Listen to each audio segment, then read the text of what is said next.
नमस्कार, मी उमेश पोवदरे.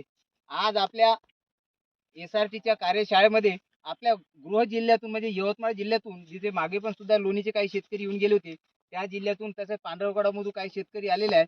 तर आपण आज त्यांना विचारू की एसआरटी शेती बघण्यासाठी आले तर त्यांना ही शेती बघून काय प्रोत्साहन मिळते बा त्याच्याबद्दल. मंडळी नमस्कार. नमस्कार. आपलं नाव सांगा आणि थोडं व्यवस्थित सांगा की तुम्ही इथे एसआरटी शेतीसाठी का आले बा प्रशिक्षणासाठी.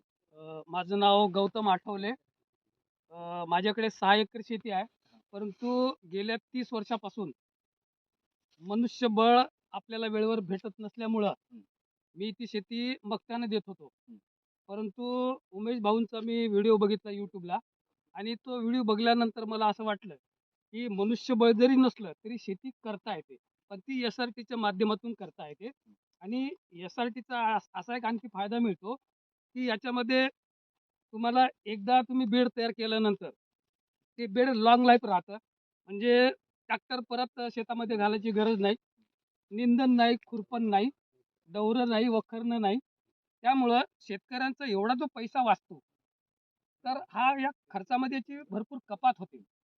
त्यामुळं एस आर टीची शेती जी आहे ती आधुनिक असून कास्तकाराला परवडण्यासारखी आहे. त्यामुळं मी यावर्षी आता स्वतः घरी शेती करणार आहे आणि एस आर टी तंत्रज्ञान वापरूनच ती मला करायची आहे. बरं सर, आपलं नाव सांगा.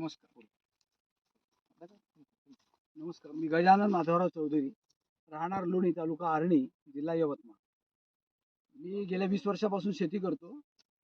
सुरुवातीला मी सेंद्रिय पद्धतीने शेती करत होतो. जवळजवळ 13 वर्ष मी शेती केली. त्याच्यानंतर मी केमिकल शेतीकडे वळलो आणि आता केमिकल शेतीमध्ये जे काही मजुरांचा वगैरे त्रास होत होता आणि सगळ्या दृष्टीने भविष्याचा जर वेध घेतला तर आपण कुठेतरी वळलो पाहिजे, खर्च कमी झाला पाहिजे, नफ्याचं प्रमाण वाढलं पाहिजे, या अँगलने विचार करून युट्यूबवर जेव्हा क्लिप बघितल्या उमेश भाऊंच्या आणि बाकी एस आर टी सिस्टमच्या, तर तेव्हा असं वाटलं का आपण एस आर टीकडे वळलं पाहिजे. आणि मग त्याच्यासाठी म्हणून आजची मी कार्यशाळा अटेंड केलेली आहे.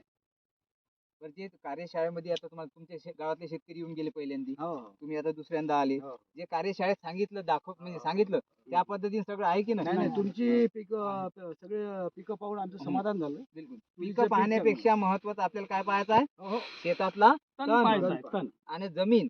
जमिनीचा सुगंध, कचरा हे मुरून आहे. तुम्ही आपलं नाव सांगा आणि तुम्ही पण 2 शब्द बोला. हो. नमस्कार, हा, ते राहू दे. माझं नाव पुंडलिक सकृत चव्हाण, राहणार दैली तांडा, पोस्ट पापड, तालुका केळापूर, जिल्हा यवतमाळ. एस आर टी पद्धत मी 4-5 वर्षापासून पाहतो.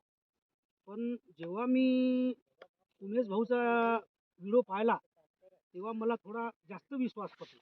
पहिलेच विश्वास पटून होता, पण उमेश भाऊचा व्हिडिओ पाहिल्यानंतर मला जास्त विश्वास पटला.